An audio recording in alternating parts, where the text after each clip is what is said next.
o desejado de todas as nações. Capítulo 8. A visita pascual. Entre os judeus, os 12 anos eram a linha divisória entre a infância e a juventude.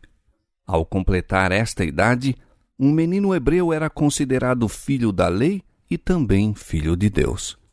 Eram-lhe dadas especiais oportunidades para instruções religiosas e esperava-se que participasse das festas e observâncias sagradas. Foi em harmonia com esse costume que Jesus fez em sua meninice a visita pascual a Jerusalém. Como todos os israelitas devotos, José e Maria iam todos os anos assistir à Páscoa, e quando Jesus havia atingido a necessária idade, levaram-no consigo. Havia 3 festividades anuais: a Páscoa, o Pentecostes e a Festa dos Tabernáculos, festas em que todos os homens de Israel tinham ordem de comparecer perante o Senhor em Jerusalém. Destas, era a Páscoa a mais concorrida.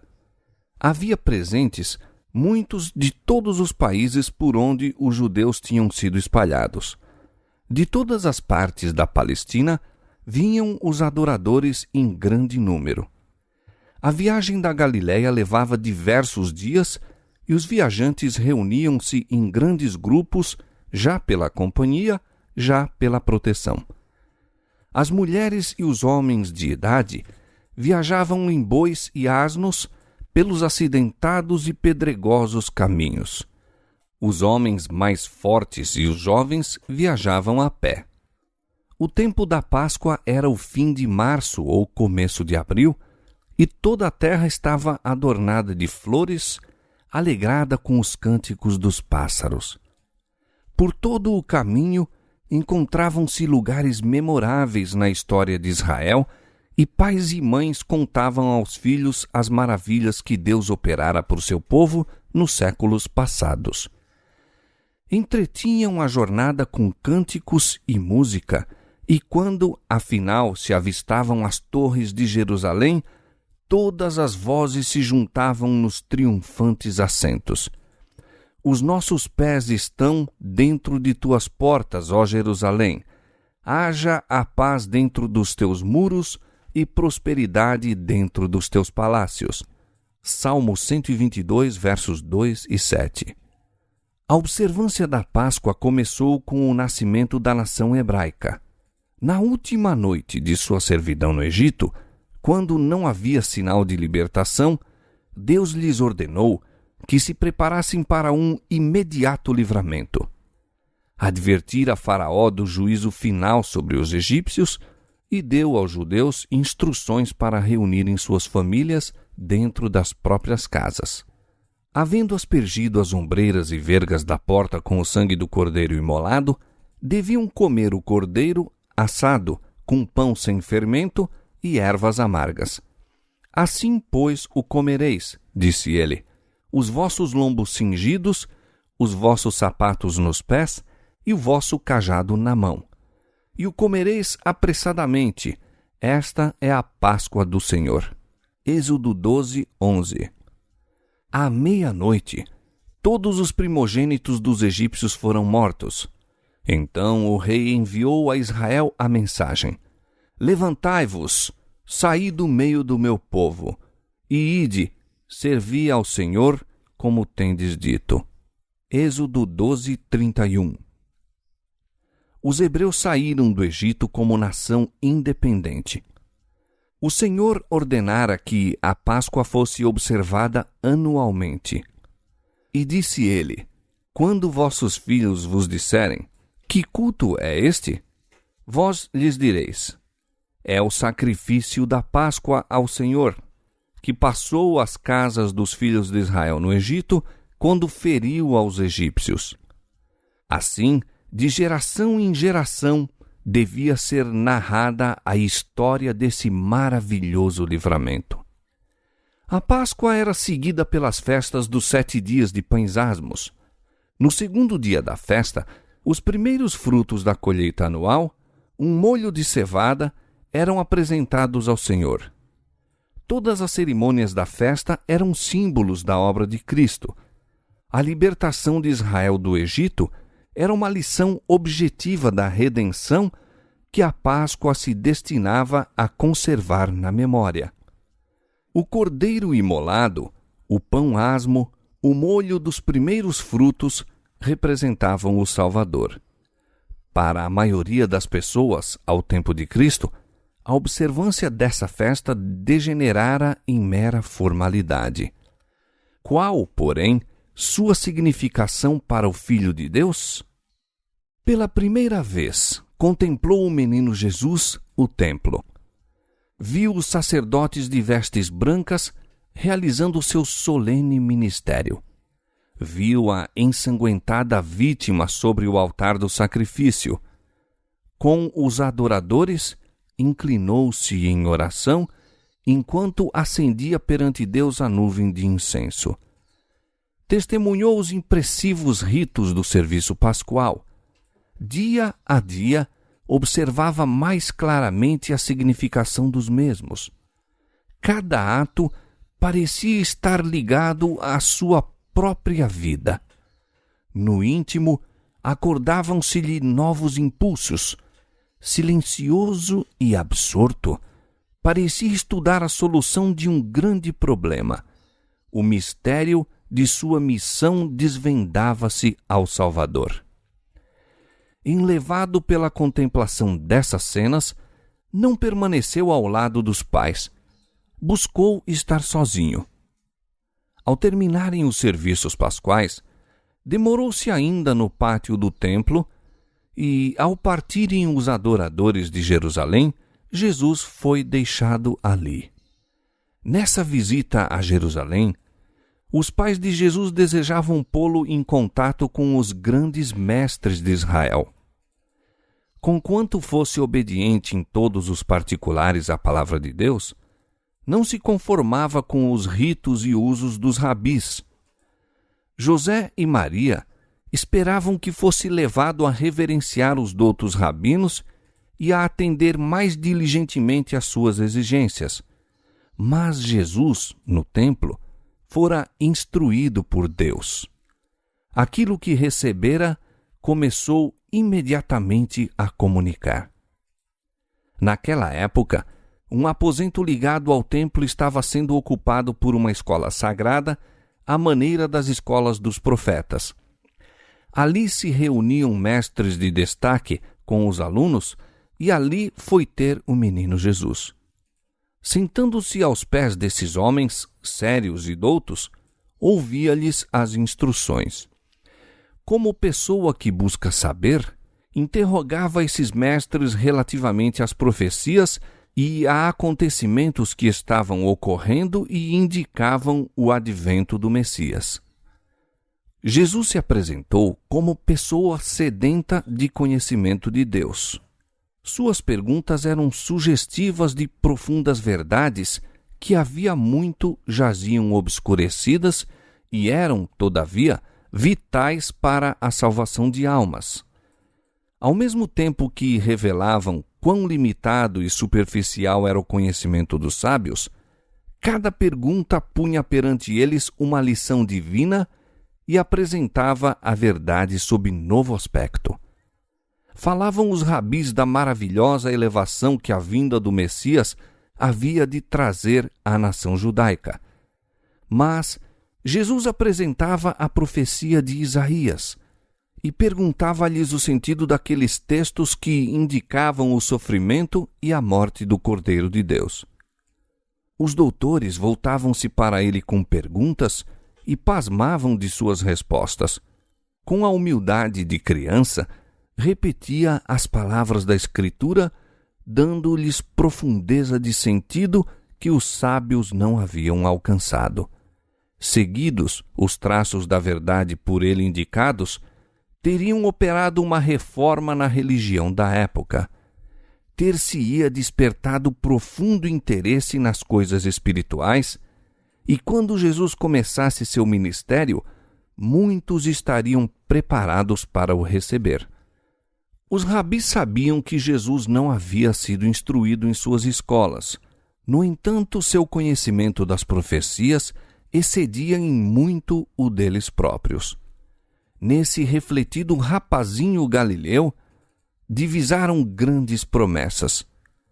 Desejaram angariá-lo como aluno, a fim de que se tornasse mestre em Israel.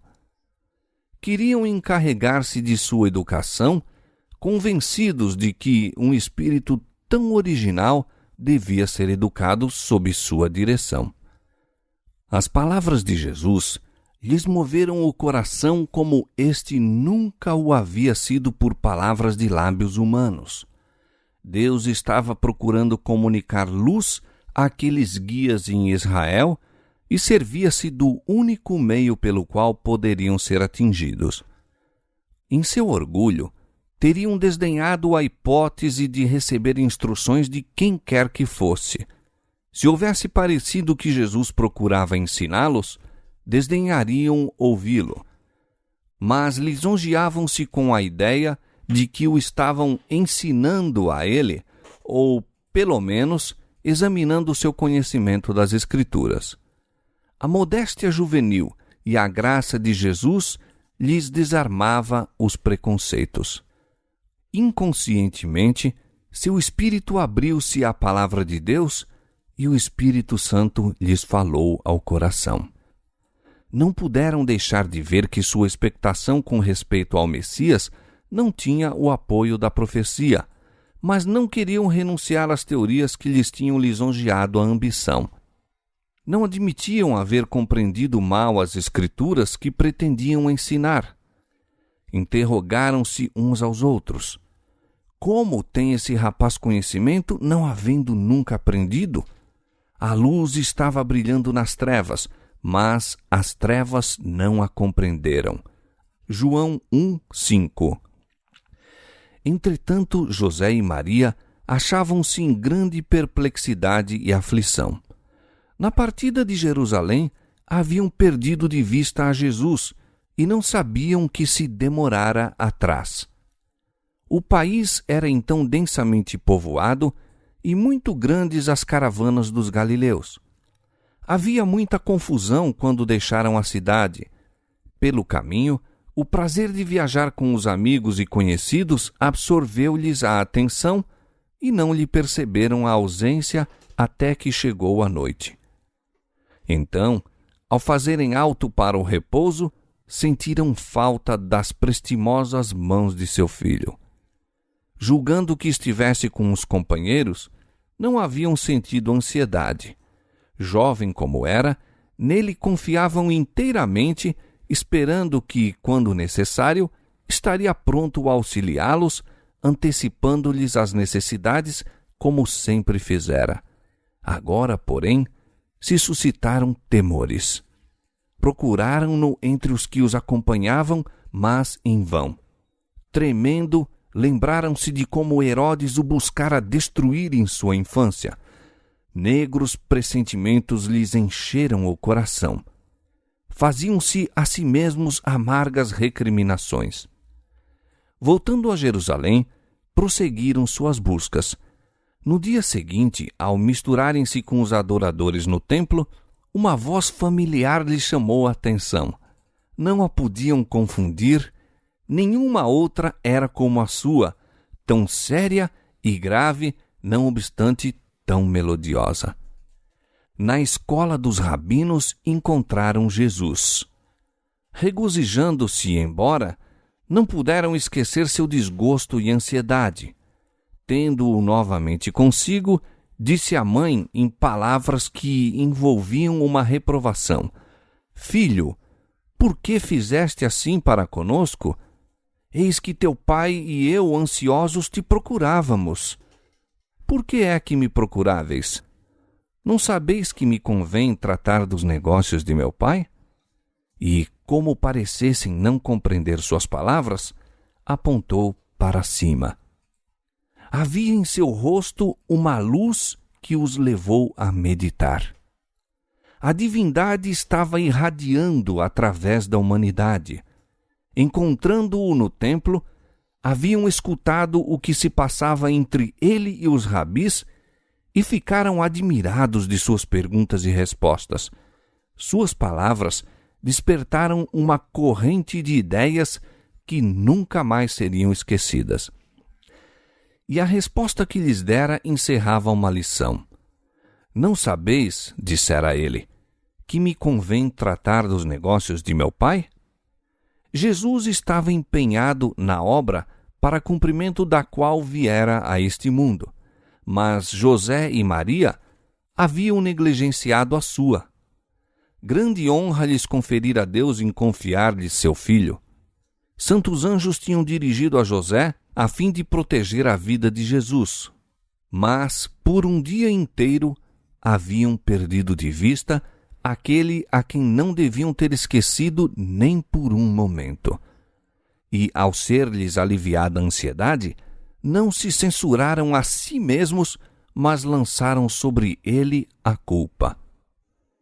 Era natural que os pais de Jesus o considerassem como seu próprio filho.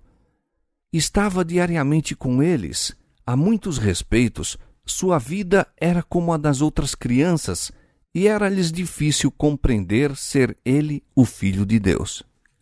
Estavam em risco de deixar de apreciar a bênção a eles concedida pela presença do Redentor do mundo. O desgosto de se haverem separado dele e a branda reprovação contida em suas palavras visavam impressioná-los quanto à santidade do depósito que lhes fora confiado. Na resposta dada à sua mãe, Jesus mostrou pela primeira vez que compreendia sua relação para com Deus. Antes de seu nascimento, o anjo dissera a Maria: "Este será grande e será chamado Filho do Altíssimo, e o Senhor Deus lhe dará o trono de Davi, seu pai, e reinará eternamente na casa de Jacó." Lucas capítulo 1, versos 32 e 33. Aquelas palavras Maria ponderara em seu coração. No entanto, ao passo que acreditava que seu filho havia de ser o Salvador de Israel, não lhe compreendia a missão. Agora, não lhe entendeu as palavras, mas sabia que negara seu parentesco com José e declarara sua filiação de Deus. Jesus não deixara de respeitar sua relação para com seus pais terrestres. Voltou de Jerusalém com eles e ajudou-os em sua vida de labor. Ocultava na própria alma o mistério de sua missão, esperando submisso o tempo designado para iniciar sua obra. Durante 18 anos, depois de haver reconhecido ser o Filho de Deus, reconheceu também os laços que o ligavam ao lar de Nazaré e cumpriu os deveres de filho, irmão, amigo e cidadão. Ao ser-lhe sua missão revelada no templo, Jesus se esquivou ao contato da multidão. Desejava voltar de Jerusalém quietamente com os que sabiam o segredo de sua existência. Mediante o serviço pascual, Deus estava procurando desviar seu povo dos cuidados terrenos que tinham e fazê-lo lembrar a maravilhosa obra que fizera em sua libertação do Egito. Desejava que vissem nessa obra uma promessa de libertação do pecado. Como o sangue do cordeiro morto protegera os lares de Israel, assim lhe salvaria a alma o sangue de Cristo. Mas eles só se podiam salvar por meio de Cristo, apoderando-se pela fé de sua vida como sendo deles mesmos. Só havia virtude no simbólico serviço ao serem os adoradores por ele dirigidos a Cristo como seu Salvador pessoal. Deus desejava que fossem levados a estudar a missão de Cristo e sobre ela meditar com oração. Ao partirem de Jerusalém, as multidões, no entanto, a excitação da viagem e a comunicação social absorviam frequentemente a atenção deles e era esquecido o serviço que acabavam de testemunhar. O Salvador não foi atraído para a companhia deles. Ao voltarem José e Maria de Jerusalém sozinhos com Jesus, ele esperava dirigir-lhes a atenção às profecias concernentes aos sofrimentos do Salvador. Sobre o Calvário, procurou aliviar a dor de sua mãe. Estava agora pensando nela. Maria tinha que testemunhar sua derradeira agonia e Jesus desejava que ela compreendesse sua missão a fim de fortalecer-se para resistir quando a espada lhe houvesse de traspassar a alma. Como Jesus estivera separado dela e por 3 dias o procurara aflita, assim, quando fosse oferecido pelos pecados do mundo, estaria novamente perdido para ela 3 dias. E ao ressurgir ele do sepulcro, sua tristeza se transformaria outra vez em júbilo. Mas quão melhor teria ela suportado a angústia da morte do filho se houvesse compreendido as Escrituras para as quais ele lhe procurava agora volver os pensamentos. Se José e Maria houvessem firmado a mente em Deus, mediante meditação e oração, teriam avaliado a santidade do depósito que lhes era confiado e não teriam perdido de vista a Jesus. Pela negligência de um dia, perderam o Salvador. Custou-lhes, porém, 3 dias de ansiosas buscas o tornar a encontrá-lo. O mesmo quanto a nós. Por conversas ociosas, por maledicência ou negligência da oração, podemos perder num dia a presença do Salvador e talvez leve muitos dias de dolorosa busca o tornar a achá-lo e reconquistar a paz que perdemos. Em nossas relações uns com os outros, devemos estar atentos para não perder a Jesus, continuando o caminho sem nos advertir de que ele não se acha conosco. Quando nos absorvemos em coisas mundanas, de maneira que não temos um pensamento para aquele em quem se concentra nossa esperança de vida eterna, separamo-nos de Jesus e dos anjos celestiais. Esses santos seres não podem permanecer onde a presença do Salvador não é desejada e sua ausência não é sentida. Eis porque, tantas vezes, se faz sentir o desânimo entre os professos seguidores de Cristo. Muitos assistem a serviços religiosos e são refrigerados e confortados pela palavra de Deus, mas devido à negligência da meditação, vigilância e orações, perdem a bênção, sentindo-se mais vazios do que antes de a receberem. Sentem a miúde que Deus os tem tratado duramente. Não veem que a falta está com eles mesmos.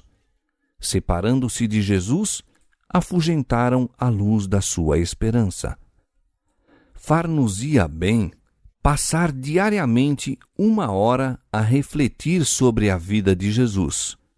Deveremos tomá-la ponto por ponto e deixar que a imaginação se apodere de cada cena, especialmente as finais. Ao meditar assim em seu grande sacrifício por nós, nossa confiança nele será mais constante, nosso amor vivificado e seremos mais profundamente imbuídos de seu Espírito. Se quisermos ser salvos, afinal, teremos de aprender ao pé da cruz a lição de arrependimento e humilhação. Ao comunicarmos uns com os outros, podemos ser mutuamente uma bênção. Se somos de Cristo, nossos mais gratos pensamentos serão em torno dele. Teremos prazer em falar a seu respeito e, ao falarmos uns aos outros em seu amor, nosso coração será abrandado por influências divinas. Contemplando a beleza de seu caráter, seremos transformados de glória em glória na mesma imagem.